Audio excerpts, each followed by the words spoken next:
We appreciate you guys. We love you guys. We're going to get uncensored, but it's only on.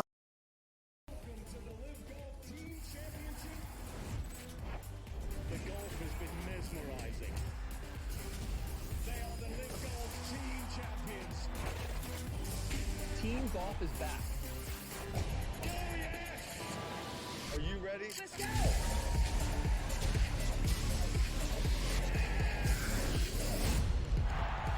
That's what champions do.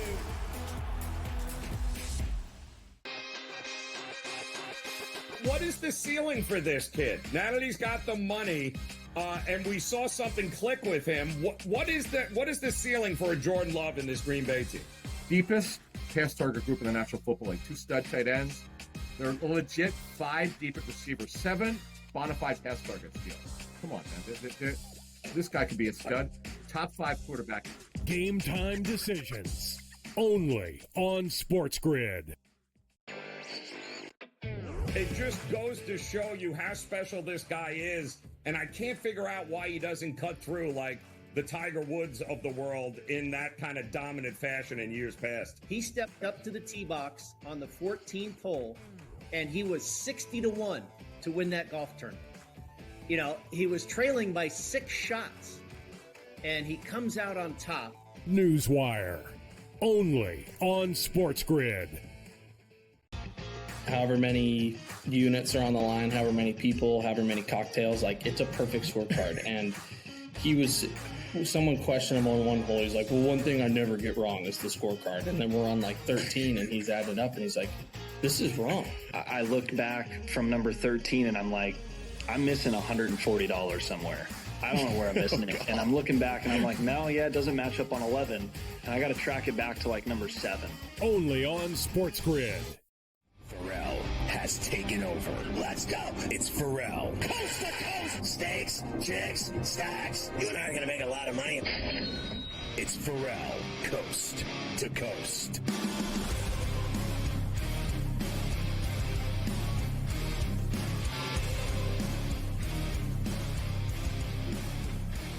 It's Ferrall on the bench, coast to coast, in the biggest way possible, hanging out the bad seed, a broken day, the bad apple with a bad attitude. We are live in New York City, the Big Apple. Ooh. People dressed in plastic bags to break from traffic, some kind of fashion shake-it-up, along with the golf gangster himself, the original OG, the Tater King, Carver High this afternoon. Mafia running it with Luke. I am Ohada. The rundown on a Misery Monday, C2C.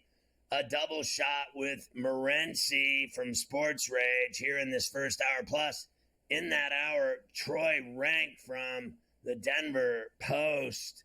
And he does a Broncos podcast. We'll talk about Bo Nix and what Sean Payton has going out in the Mile High City. Later in the final hour, a double shot with our NFL insider, Adam Kaplan. So we're loaded up and ready to roll on a Monday. I watched a lot of football, let's just say bad football, Carver High, and particularly from my own team, the Steelers. I thought Russ Wilson looked terrible. I thought Fields looked average at best. Neither one of them threw a touchdown. Neither one of them ran for a touchdown. They lost to the Bills. And I don't know how you get excited about that offense. I got to tell you, at one point I was watching and I said, this Art Smith is the same guy that was worthless in Atlanta. And then my son said, he did really well in Tennessee. I said, no, King Henry did really well in Tennessee, not Art Smith.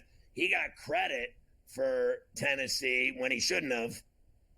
It's as simple as that. And now he's doing the same thing in Pittsburgh that he did in Atlanta. Boring. And you know what else? They talk about running the football. They can't do that either. And then you know what else? Warren hurt his hamstring. So I was cussing on Saturday night like nobody's business between 7 and 10 p.m. You should have heard my house. Happy Monday, Scotty. Indeed, happy Monday. Yeah, that was not a fun game to watch between the Bills and the Steelers on Saturday. But then again, were any of them? Let's be fair here. If you weren't ready for the real thing to start, all you needed to do was watch your favorite team this weekend in the NFL preseason.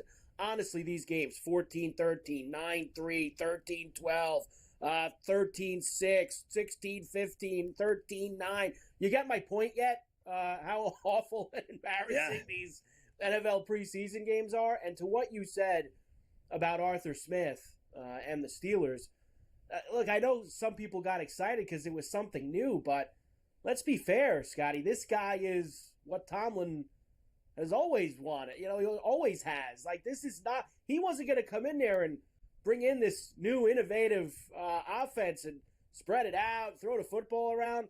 Tomlin brought this guy here for a reason because he fits in line with the things that Tomlin likes to do. We're going to run it, right? I mean, that's what Mike wants to do all the time, and that's what Arthur Smith likes to do. So it's very tough. I know that we'll play Tomlin a little bit later, saying it's hard to gauge Russ. He really didn't have any time to do anything. They were 3 and out 3 times. I don't know. They don't got much time left. We got one more game. What are you going to see this week that's going to make you think one's better than the other? I think he's going to just roll, like we've said all along, roll the dice with Russ in week 1, and if he's got to change a few weeks in, he'll change a few weeks in. I'll tell you one thing. He got sacked 3 times. 3 and outs, 3 sacks.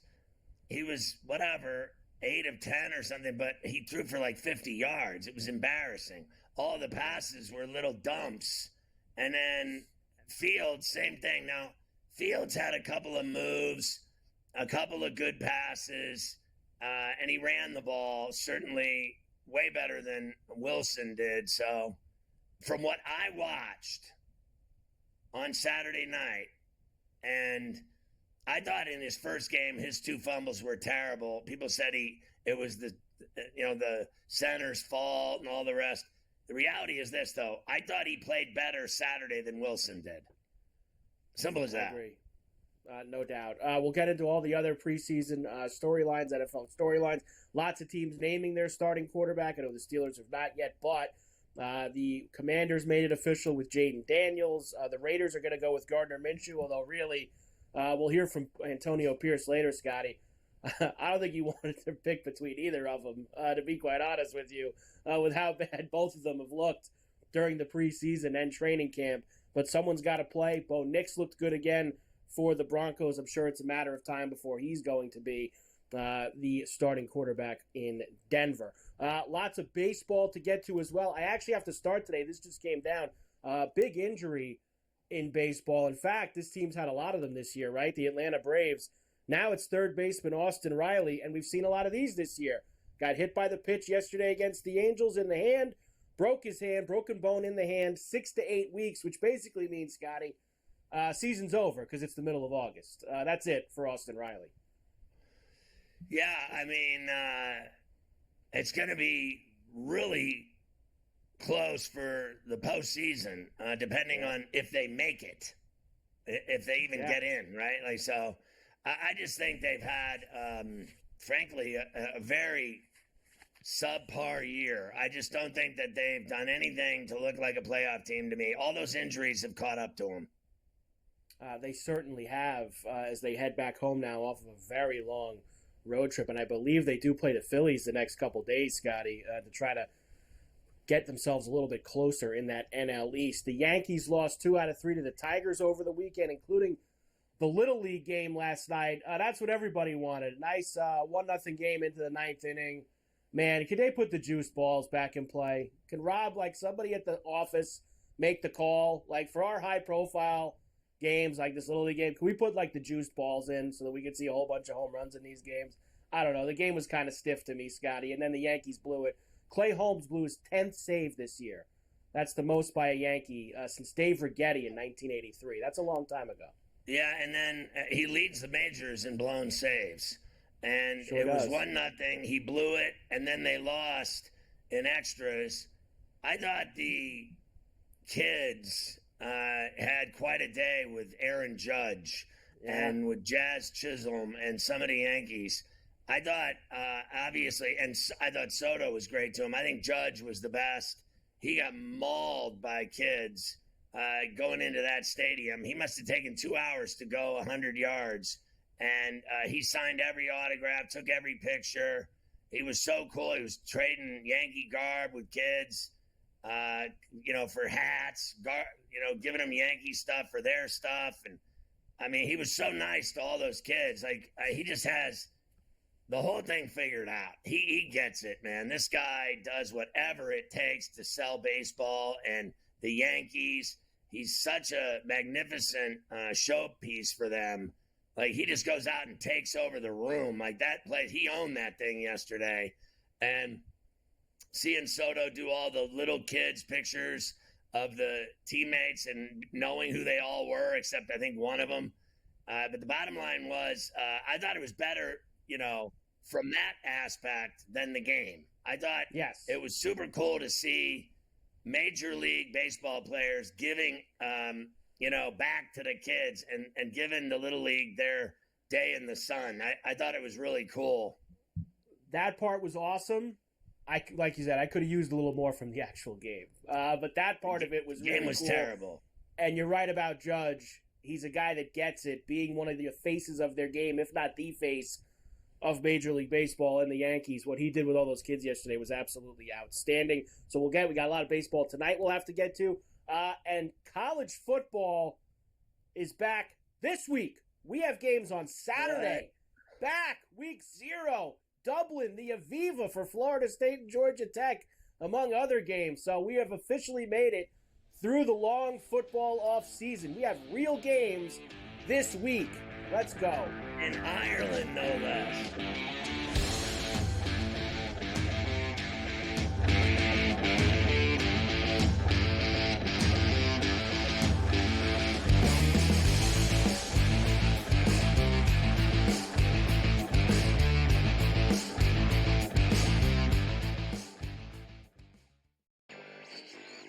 One change in the legislature in Missouri is that this guy who's just totally against sports betting there is not going away. This has been in progress since last fall. They got 300 and some thousand signatures. All they needed was 170, but those were all certified by local election boards. That had to be done by earlier this month. By tomorrow, the Secretary of State has to verify all those signatures. Newswire, only on SportsGrid. Hey, let's say it comes down for Matt Kuchar in the FedEx Cup ball. Let's say he doesn't make a cut, and it comes down to one shot. And that's a good point. And he keeps his card for the top 125 because he did make the jump from, I think it was 113 to 103.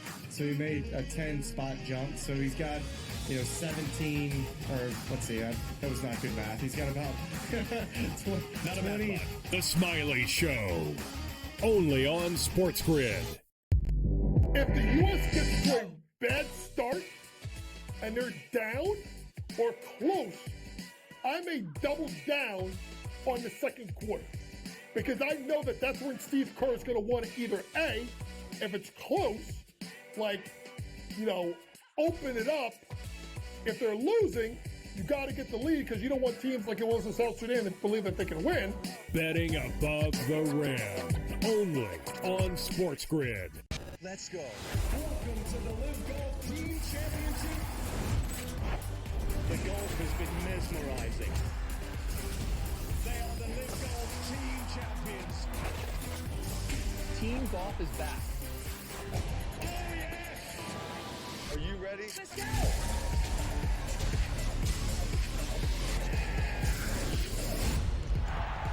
That's what champions do.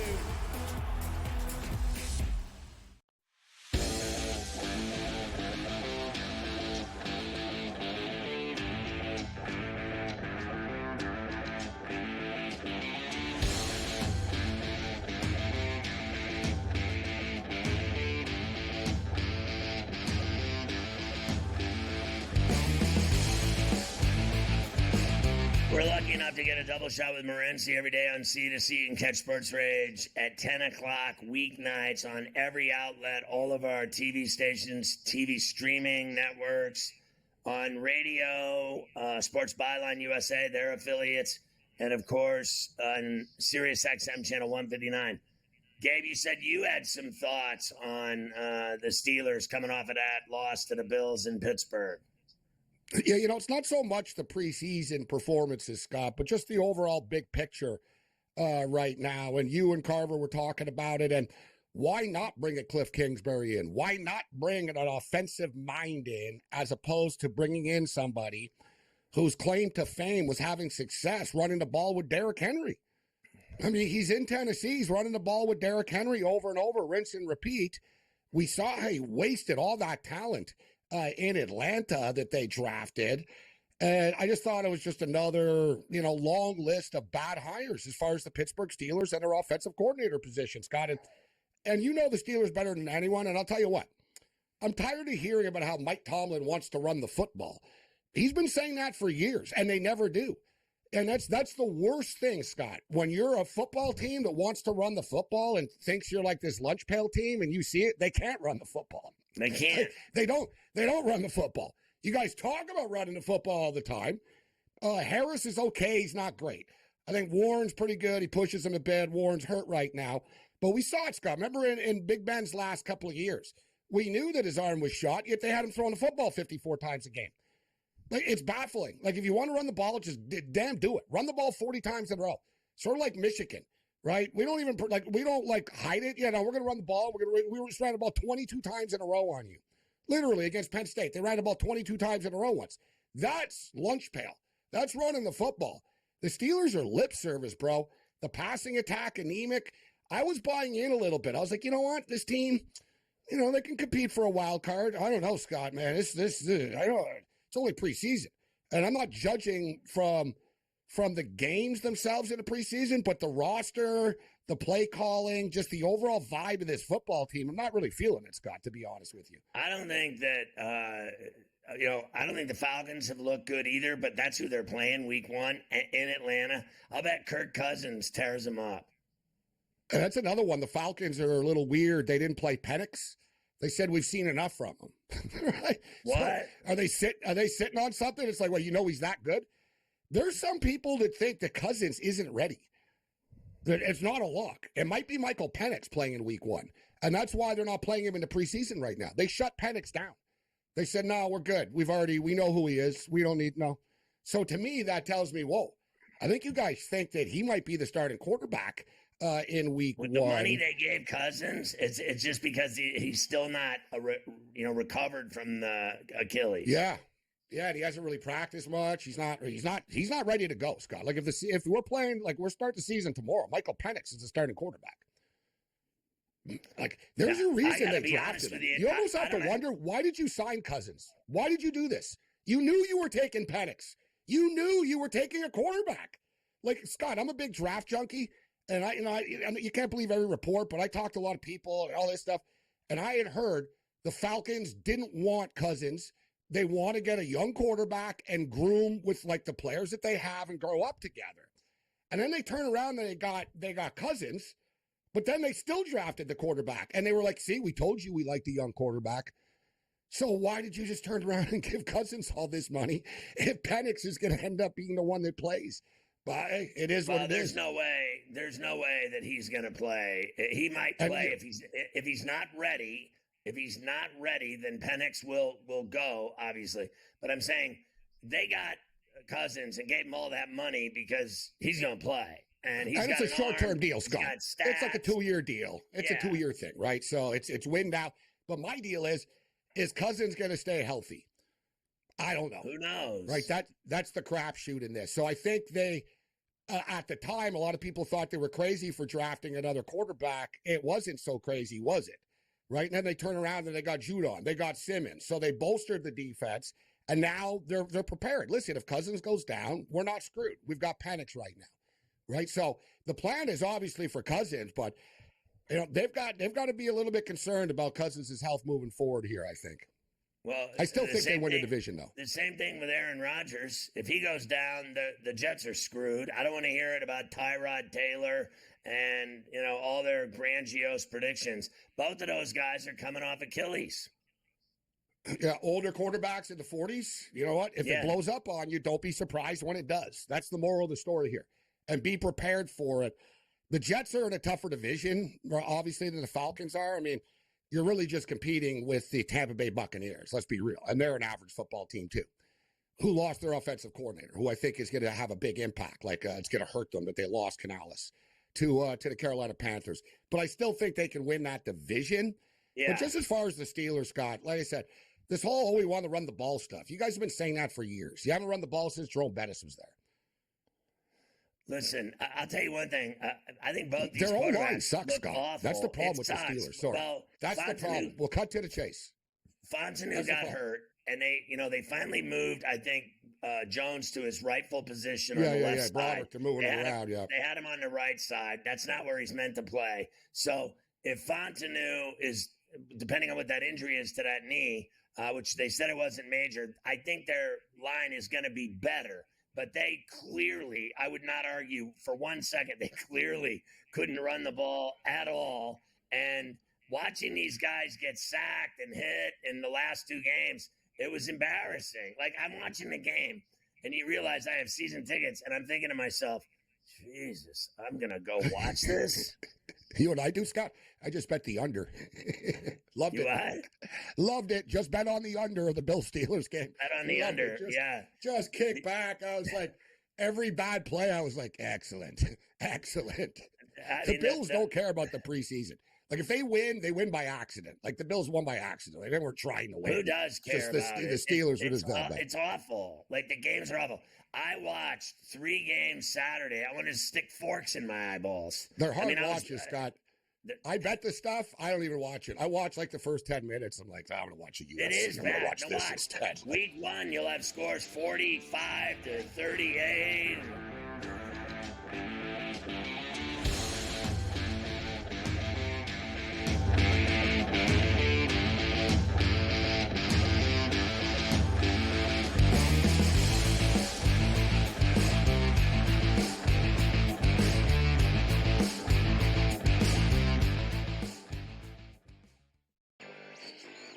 One change in the legislature in Missouri is that this guy who's just totally against sports betting there is not going away. This has been in progress since last fall. They got 300 and some thousand signatures. All they needed was 170, but those were all certified by local election boards. That had to be done by earlier this month. By tomorrow, the Secretary of State has to verify all those signatures.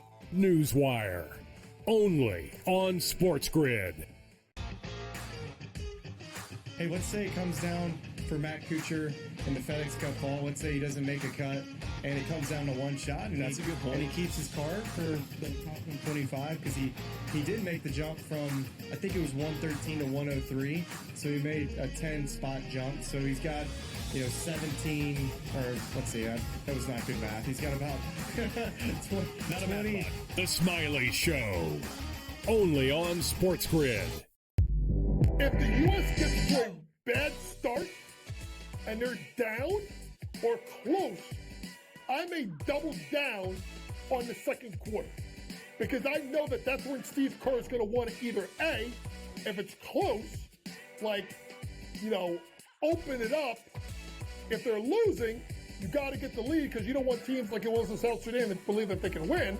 Betting above the rim, only on SportsGrid. Let's go. Welcome to the Live Golf Team Championship.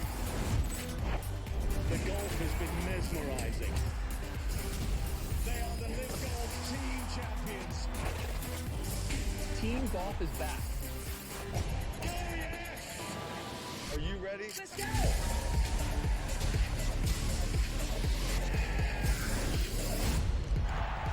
That's what champions do.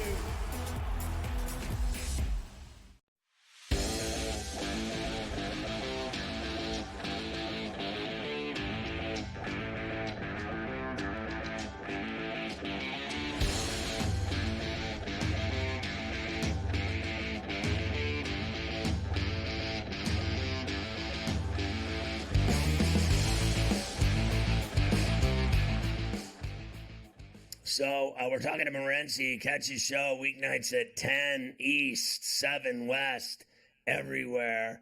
And you can watch on X. Just go to SportsGrid TV on X or SportsGrid Live. And you'll see we're on there right now, rocking. All right, so you said to me that you're convincing yourself to bet on the Ramblin' Wreck of Georgia Tech and a hell of an engineer, and I drink my whiskey clear. You're going to go up against the mighty Knowles, and you're going to take the 11 and a hook. Yeah, it's hard to believe, actually, that it's finally here, isn't it? We're 5 days away. Man, I remember I was talking, we're 70 days away, we're 60 days away, we're 40 days away. And now it's like, it's actually this Saturday, huh? So looking at the ACC, and I know you're a big Miami Hurricane fan, it's a very, very interesting conference this year. They're going to get into the playoffs, number one, because of the 12-team playoff right now. So the winner of the ACC is getting in. Will there be another team from the ACC? Maybe, if they're better than people think they are. It kind of seems like a 3-team race at the top here, though. Let's be real, right? I know people are going to big up Louisville and stuff like this and some of the NC States in the world. But no, let's be real. It's Florida State, it's Miami, or it's Clemson. And Clemson's one of the most polarizing teams in the country, Scott. Some people think they're overrated at 14. Others think they're going to be a double-digit playoff win team, and I kind of think the same. I think this Clemson team can get to 10. Is that going to be enough when it's all said and done? I do buy into FSU a bit, Scott. I know a lot of people are down on them. They lost everybody. They didn't make the playoff last year, but they're going to be a solid football team. Norvell is a hell of a coach. He's done a great job recruiting. You bring in DJU at quarterback right now. But defensively, I think they're going to be fine. But with all that being stated, it's not easy to win a football game by 12 points. And we saw the Georgia Tech Yellow Jackets end the season strong. They won like 4 of the last 6 games. They won a bowl game. They hung around with the Georgia Bulldogs. Haynes King, who of course transferred over from Texas A&M, is back at quarterback for them. They had some interceptions, but he was trying to make plays. And I think this Georgia Tech team can do enough, Scott. I think Florida State win the football game. I think Florida State going to win the game. But I think, it's a 7-point game, 6-point game. I think Florida State are going to be in a dogfight to win the game. I think they will, but it's not going to be one of these, we're much better than these guys. We're going to win by multiple touchdowns. I think it'll be a battle. I think it'll be a football game, 35-27 type thing. I think the game's going to go over the number. I think we're going to have some points put up on the board here, and I think they'll trade points, and FSU's going to be in tough. I don't think they're going to win by 12, Scott. I'm really looking at Georgia Tech right now in this game, and I think the number is probably going to come down. That's why I bring it up to everybody. If you like it, it seems like a lot of the so-called sharps are on Georgia Tech in this game. So doesn't mean we're going to be right, but it does mean that the point spread is coming down, not going up. So is there any food for thought on Florida State playing angry this year with a chip on their shoulder of being screwed out of that playoff last year with the season they had, and that they're going to come out and try to kick everyone's ass? No, because most of the players that got screwed over last year are in the NFL right now, right? They're not there anymore. They really did lose. That's why they got lit up in that bowl game. Nobody played after, which I kind of disagreed with. If you guys want to, really send a message about how good you were, you should have rolled over and gotten smashed by Georgia. And that's exactly what happened. And like I said, conversely, you have a Georgia Tech team that just played with Georgia and, traded blows with them for a little while. I think this Georgia Tech team has some confidence coming into this season. I like the fact that it's a neutral field. It's even for everybody and not just like, it's a neutral field in Atlanta, right? Like, some of these games, it's a neutral field in the state where the team is from. It's not so neutral, is it? This is as neutral as it gets, baby. Dublin, Ireland. So I think, there's that, Scott. I'm looking at it, 30, 35, 30, 35, 33, 27 type of football game. I'm really looking forward to seeing how this football game plays out. And it's a conference game. It's a big game for the ACC to start. And you got Clemson the following week against Georgia. And you're Miami Hurricanes and the Florida Gators.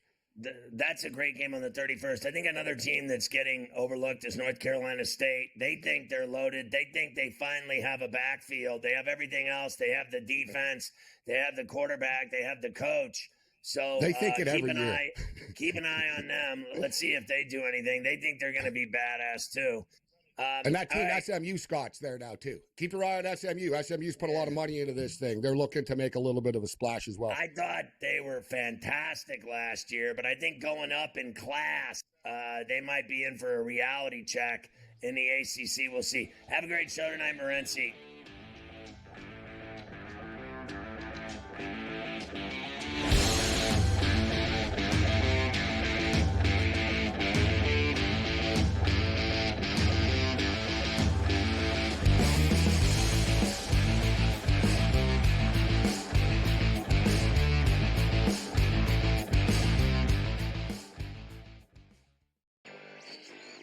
One change in the legislature in Missouri is that this guy who's just totally against sports betting there is not going away. This has been in progress since last fall. They got 300 and some thousand signatures. All they needed was 170, but those were all certified by local election boards. That had to be done by earlier this month. By tomorrow, the Secretary of State has to verify all those signatures. Newswire, only on SportsGrid. Hey, let's say it comes down for Matt Kuchar in the FedEx Cup ball. Let's say he doesn't make a cut, and it comes down to one shot. And that's a good point. And he keeps his card for the top 125 because he did make the jump from, I think it was 113 to 103. So he made a 10-spot jump. So he's got, 17, or let's see, that was not good math. He's got about 20. The Smiley Show, only on SportsGrid.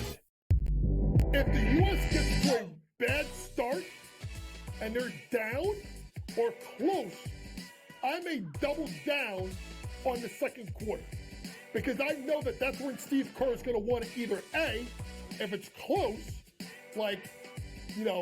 open it up. If they're losing, you got to get the lead because you don't want teams like it was in South Sudan that believe that they can win.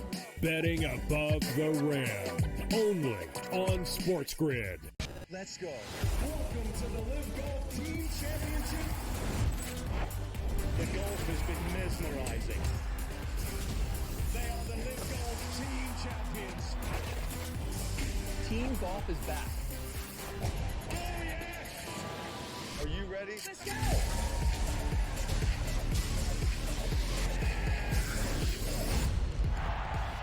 It's what champions do.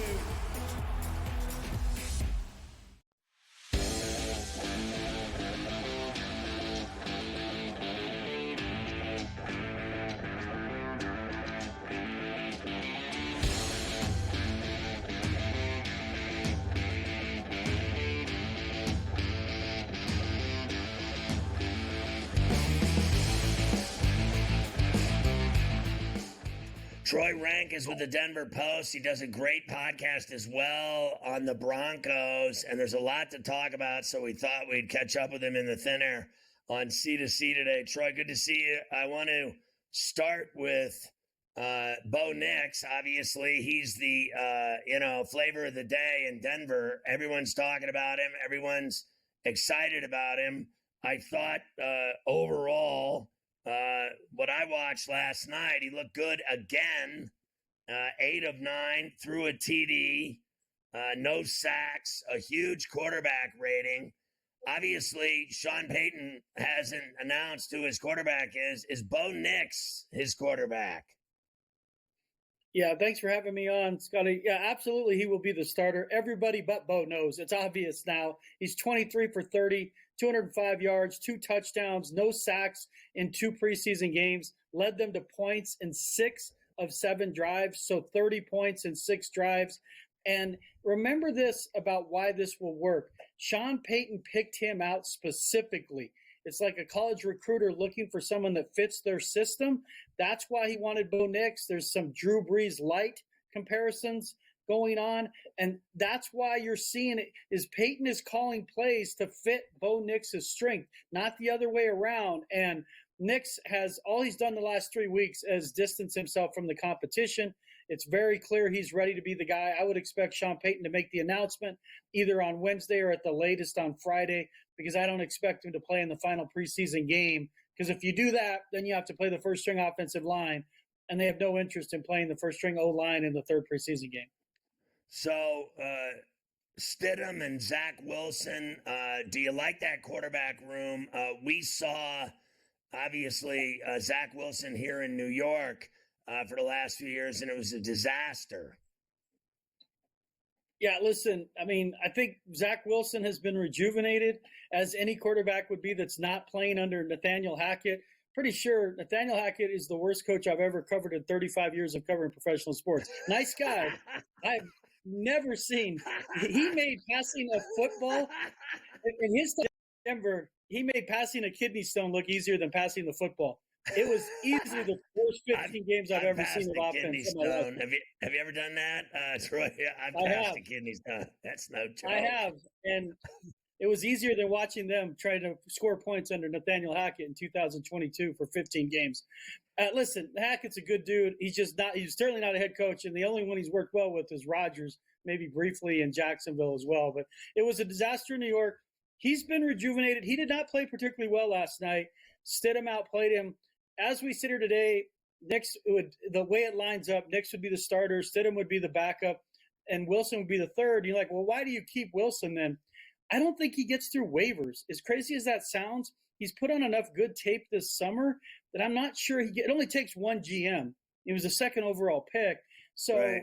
you could do worse than keeping him as a third quarterback. I don't like doing it. It's a luxury on a 53-man roster, especially with the new dynamic kick rule and needing extra tacklers.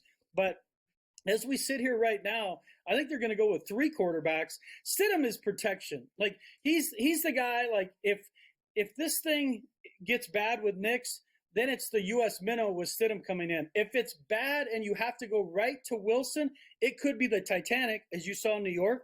It could be big, but the variance with Wilson is huge. He could be really good or he can be awful. Stidham is your prototypical backup quarterback. Don't turn the ball over and don't really do much offensively, but you keep your team in the game. So I think they're going to keep 3, Scott. What was so I'm a Steeler fan and a Steeler season ticket holder. I live in New York City, but that's neither here nor there. My point is that what was Sean's problem with Russell Wilson? Because at the end of the day, they still won with him. It wasn't the worst Bronco team I've ever seen in my life, but it seemed to me like they didn't.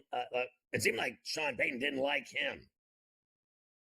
Yeah, I mean, he didn't like him professionally because of the fit in the offense. It's a timing, quick scheme, get the ball out of your hand, don't take sacks, use the middle of the field, get us in the right play at the line of scrimmage. Russell's strengths are coloring outside the lines, making stuff happen off script. Sean Payton sees that as basically backyard football that's not sustainable as the core principle of your offense. So right away, they were really in each other's crosshairs. And then personally, their personalities are so different.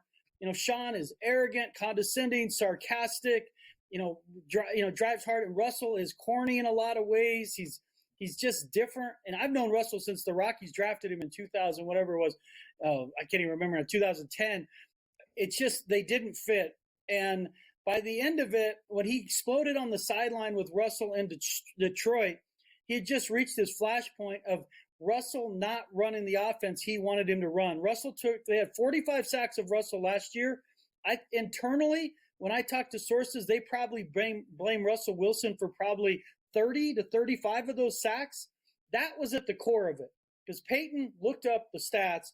Every time a drive included a sack, your chances of scoring nosedive. And he's then in turn blaming that on Wilson for the sacks, and he just had enough. So he gave it 1 year, and he told ownership this when he took the job, Scott. I'll give Wilson 1 year to make this work, and if not, you have to be willing to move on from him. And they took the $53 million dead cap hit this year, $32 million next year. They paid Russell Wilson $124 million for 11 wins in 2 years. That's how badly they wanted to move on from him, and specifically how badly Sean Payton wanted to move on. I hope it works out for Russ. He's not the same quarterback. He has not been the same quarterback since he injured his finger that last year in Seattle. All the things he did well, like a Roger Staubach type player, he can't do anymore because he doesn't have that athleticism, and he's not comfortable winning from the pocket. So I hope he figures it out. But that's the main thrust of this whole thing was Peyton wants a quarterback who can win from the pocket and win with a dirty pocket, but not try to play off script as your core principle of offense. Do you think he'll stink in Pittsburgh? And what do you think the Simmons deal will be like for the Falcons, that they got him from the Broncos as well, a guy that had a lot of picks, but apparently they didn't like him either? Yeah, listen, I mean, for Russell Wilson, the person, I hope it works out. The player, to me, but being honest, I just think it looks like the end. I mean, I think this could be his last year in the league. It's definitely his last chance to start. No one's going to give him another chance to start. It's just if their line is as bad, and you would know the Steelers way better than I do, but if their line looks anything like it's looked in the preseason, I don't know how you wouldn't go to Fields because he can at least make something happen with his athletic ability. Russell really can't do that anymore. But the bar's been set low. Would you have 15 touchdowns last year from Kenny Pickett? If you have functional quarterback play, you're a playoff team. I don't know that Russell can do it. If I had to guess, Russell will start, but he won't keep the job. As for Justin Simmons, the free safety, he was making $18 million. They didn't want to pay $18 million. They won't word, but they're in a rebuild. I mean, Sean Payton could be on an HGTV program with a hard hat and a sledgehammer and not admit they're rebuilding, but they are. That's what this year is. So they got rid of Josie. They let Josie Jewell walk. They got rid of Justin Simmons. They traded Jerry Jeudy. They're revamping the roster under the guys. We're young and we're hungry, and we still can be decent this year. Simmons got caught up in that. He is as good a person and player as they've had in the organization the last 8 years. Close. Walter Payton Man of the Year every year, so great guy. He will give the Atlanta Falcons defense a ball hawk. That is what he does. 30 interceptions since 2016. He's a magnet for the football, and that's going to help that defense. They're an intriguing team with Judon now and Simmons. If they're functional defensively, they should be a playoff team. I can't wait to see if Bo Nix can surprise everybody and the Broncos win a bunch of games when they're rebuilding because I think Peyton's got his guy. Let's see what it turns into. Great stuff today, Troy. Appreciate it. We'll catch up throughout the season. Troy Rank from the Denver Post, everybody. Thanks, Troy.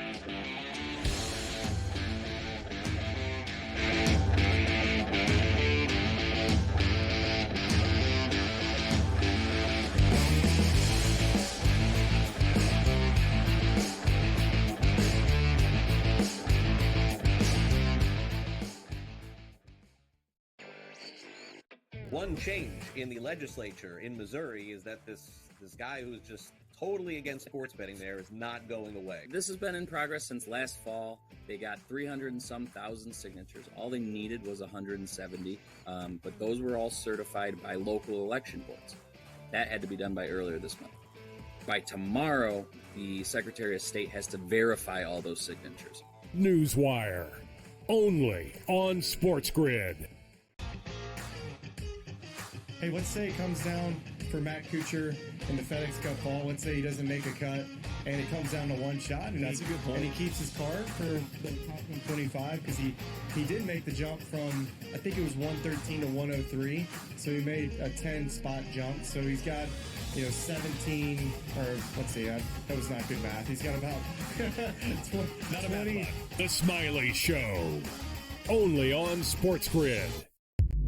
If the U.S. gets to a bad start and they're down or close, I may double down on the second quarter because I know that that's when Steve Kerr is going to want to either A, if it's close, open it up.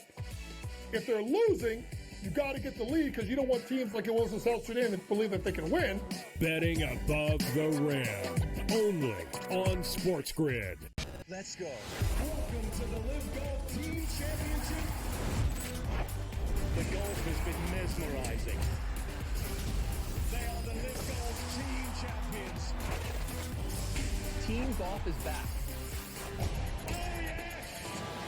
Are you ready? Let's go!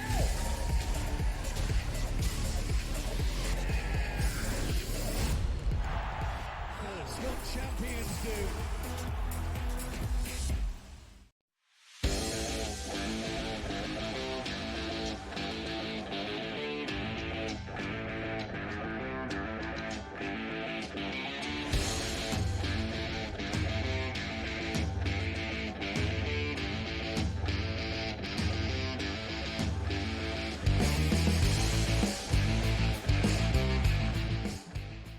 Well, Cover High, I've been watching Tottenham up 1-0 on Leicester in the final opening game of the first weekend of the Premier League. I watched a couple of games yesterday, namely that Man City win 2-0 at Stamford Bridge against Chelsea. And, this Haaland guy is such a monster. I mean, he looks like, honestly, you could put a cape on him and a mask and he'd be Batman. I mean, what's his name? Ben Affleck, Batman. Remember when he had the wide body look as Batman? I think Holland is so much bigger. He's just enormous. He looks like a football player, like a middle linebacker out there, scoring goals. I mean, he's the main man on that team, and they get him the ball, and he's a terrorist on that ball. Like, he scored with just a little flick over the goalie with a beautiful move. Guys hanging all over him. He's as big as Mario Lemieux. I mean, he is a monster. And now I'm watching Tottenham without, Harry Kane's been gone. They certainly look a lot different, the Spurs, without him. But this one's at Leicester, and they're up 1-0 right before the half. I got to tell you, I really enjoyed the Friday, what was it? Friday, I think. And then Saturday, there were a ton of games. Sunday, whatever it was, I was watching Premier League all weekend, and I thought it was really good. I guess I still have that itch coming off the Olympics and off the Euro and off the Coppa Ferralla. Yeah, you get that itch for a little bit after all of those things, and then the NFL and college football start, and then you gotta forget it's there for a little bit, right? Gotta forget until the spring that it's hanging around. But they were some good games on this weekend. I caught a little bit of Liverpool early on Saturday morning as they were playing Ipswich. I watched them. Salah looked great. Yeah, and they played well. So Premier League off and running there, and Leicester, of course, being back up after having to spend a year in the Championship after getting relegated. So Leicester back involved there against Tottenham this afternoon. All right, we got lots of baseball to do. We'll start by going over some things from the weekend, and we discussed briefly at the start, the Yankees last night lose to the Tigers in Williamsport, of course, the Little League Classic. Yankees had a 1-0 lead going into the ninth inning. Clay Holmes blew that. Yankees actually took a lead in the top of the 10th, 2-1. And then in the bottom of the 10th, Mark Leiter blew that as well. Parker Meadows sending the Tiger faithful home happy on ESPN. Run at second. Swings and sends it to left. Dominguez got a good arm. They're going to wave him. A delay on the throw. He is safe. How was there a delay on that throw? It looked like Dominguez double clutched, and it allowed McKinstry to score. Cora waved him, and the Tigers walk it off. Isn't that their highly celebrated prospect, Dominguez, out there in left field butchering that ground ball? He didn't throw it home. I mean, the guy was already halfway down the line when he threw it, and they had no chance of getting him. I don't blame the game on Dominguez, but I do blame the game on their bullpen. They, when they get into the postseason, which they will, and remember, before I talked about the Braves, that this Riley injury is going to catch up with them. They still have a 2-game lead for that last wild card spot, so the Braves are still a playoff team. But the Yankees are a playoff team, and that's inevitable. But the problem I have with them is, Mike, is that when they go to the ninth with a 1-run lead, or, they go to that bullpen in the 8th and 9th in a playoff game, they're going to lose playoff games because their bullpen is ass. That's just all there is to it. This guy, Holmes, there's something about him. I think it's kind of that he really throws 1 or 2 pitches. Everyone knows what's coming. He throws 2 pitches. So it's one or the other. And he just takes turns throwing them. And he's so predictable. And then I hear all this stuff about, they never hit the ball hard off of him. And, he gets all these soft ground ball, infield type hits that he gives up. That's such nonsense to me. What is the difference between an infield hit or a hit that goes through the infield? What is the difference if everybody's getting on base? What is the difference if a chopper scores a run or if a line drive to left that Dominguez F's up scores a run, a game-winning run? This guy blows games. Now I see Leiter. He can't do it either. I think their bullpen sucks, is what I'm getting at. Their bullpen will cost them in the playoffs. There's no doubt about that. I saw a lot of people last night say Clay Holmes will probably throw the last pitch of the season in October, and I would agree with that. That's probably what's going to happen. At some point, they'll get eliminated with that guy on the mound. They're not changing it either. You know, Aaron, Clay's our guy. It's going to be good. We're going to keep rolling with him. But they don't got any options anyway. It's not like there's some, big arm down there that they can elevate into the ninth inning role to close out games. They don't have it, and that's another reason why. They should have traded at the deadline for that. Mason Mayhem Miller, even with his broken pinky, because he's back already. That was a broken pinky on his non-throwing hand in his glove. So what? I don't pay that guy to field, hot smashes. I pay him to pitch, and that guy throws gas. And I got to tell you, honestly, even Chapman back in pinstripes would have been better. He's throwing 103 miles an hour. At least he brings it. This guy, Holmes, is going to be the kiss of death for them, and you know it. I agree with you 100%. They announced that the Mets and the Mariners will play in next year's Little League Classic in Williamsport. That, of course, around the same time, mid-August, is when they will get together. Marlins did beat the Mets 3-2, by the way, yesterday afternoon. So the Mets have not had a good run either, Scotty, going on. We'll come back. I'll give you a few more, including the Pirates had an okay weekend, but then yesterday the Mariners did get them. We've got the Nationals beating the Phillies again. Ohtani homering again, some other stuff from the weekend before we get to tonight's games.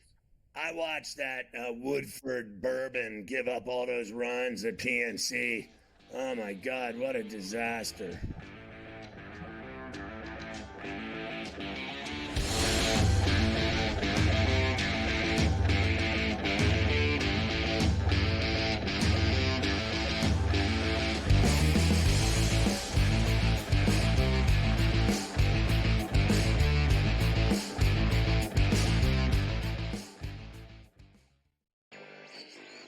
One change in the legislature in Missouri is that this guy who's just totally against sports betting there is not going away. This has been in progress since last fall. They got 300 and some thousand signatures. All they needed was 170, but those were all certified by local election boards.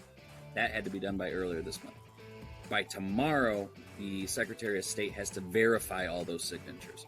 Newswire, only on SportsGrid.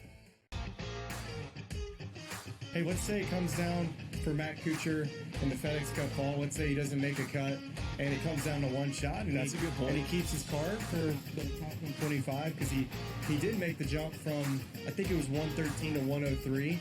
So he made a 10-spot jump. So he's got, 17, or let's see, that was not good math. He's got about 20. The Smiley Show, only on SportsGrid. If the U.S. gets to a bad start and they're down or close, I may double down on the second quarter because I know that that's when Steve Kerr is going to want to either A, if it's close, open it up. If they're losing, you got to get the lead because you don't want teams like it was in South Sudan that believe that they can win. Betting above the rim, only on SportsGrid. Let's go. Welcome to the Live Golf Team Championship. The golf has been mesmerizing.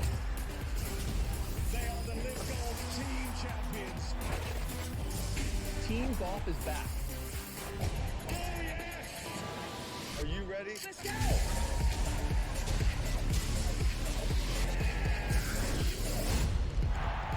That's what champions do.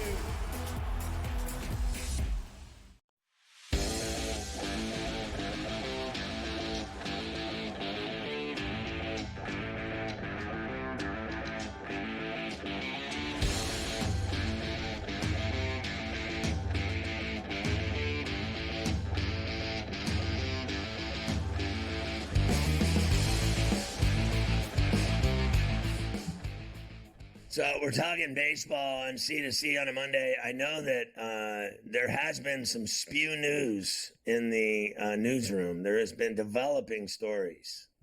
There has been. In fact, always good to get a hockey trade in the middle of August. Everybody loves when you get a hockey trade when you're absolutely nowhere near the ice. But that did happen today, and it's a fairly significant one. There's been a few hockey trades recently, but None of them good enough to actually get on the radar. This one does.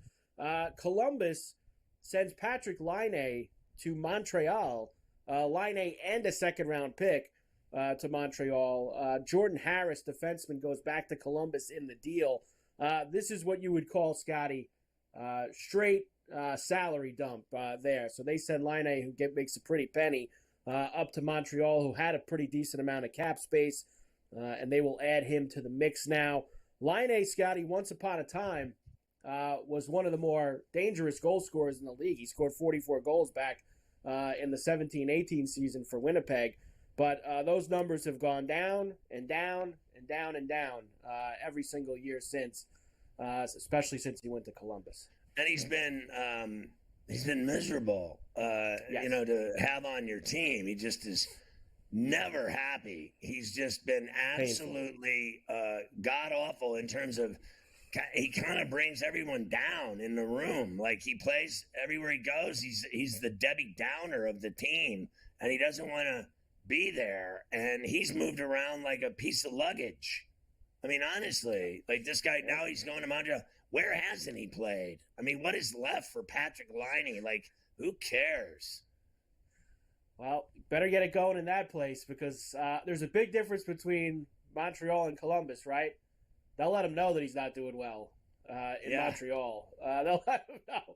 In Columbus, you could relatively hide if you're not producing. No one cares in Columbus about the Blue Jackets. No one. But in Montreal, that's a whole other world when you start playing hockey in that city. So he's going to have to step it up quite a bit for the Canadians this year. So there you go, hockey trade in the middle of August. All right, let's do a few more of these.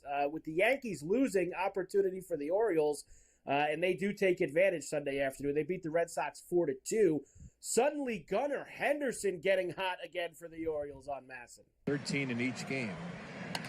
Henderson clambers it deep right field and out of here.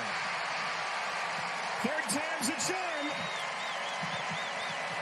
That's number 33 for Gunnar. He's one off the Orioles' single-season shortstop record, and he has just pounded Bailey Horn's breaking ball for a 4-0 lead. So they're still tied in the East with that Orioles win. And as far as the wild card goes, the Yankees have the top spot by 3.5 games, and they're fine. But as far as the East goes, knotted up with the O's. They sure are. I have, I believe, some of the standings for you later. We'll run through them quickly here on C2C. Mariners beat the Pirates 10-3. Now, the Pirates did get them on Friday and Saturday, of course, Scotty, and Skeens pitched okay on Friday night it was when he went. And the main thing is, forget about the Pirates' results this weekend. They have allegedly said they have no plans on shutting down Skeens no matter what happens, fall out of the race or not. But they may shorten his outings, which means he's going to start games, but he might only go, let's say, 5 innings. You're not going to see him going 6, 7, 8, 9 like we saw a couple starts back. I'm fine with that, Scotty. Just keep running him out there. Yeah, listen, I think if he goes back out and pitches every 5 days, then he's still, in my view, the rookie of the year in the National League. And then I also think at the same time they're finished. Like, they're not going to the playoffs. They're not getting a wild card. They're not winning the Central. That's that. So I'm not sure, frankly, Mike, that I believe them. I honestly don't believe them right now. Like, it's August 19th. This is not, it's not quite the point where I think they already know they're finished. But I still think that they want to finish August out with him. Well, I see no point in playing him every 5 days unless that's the goal, is to get him that award. And I don't know if they play that way.